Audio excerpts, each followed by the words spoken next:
দেখুন আমার দোস্ত মানুষ আমার সাথে চলে আসলো। কারণ তাকে তো প্রতিদিন আমি খানা দিই। যখন মুরগা কাটা হয় না তখন চামড়াগুলা, ঠ্যাংগুলা মানে গলার যে হাড্ডিগুলা আমি দিই তাকে। আয় আয় আয়, কেসা হে তু? ওই বেটা, এইখানে আমি ঘাস কাটতে আছি। হিমাময়গুলো হইতো না, এখানে খানা নাই।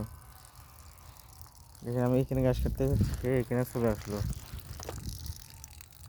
তো ঠিক আছে, ভালো থাক, যা, সরি বড়ি খা।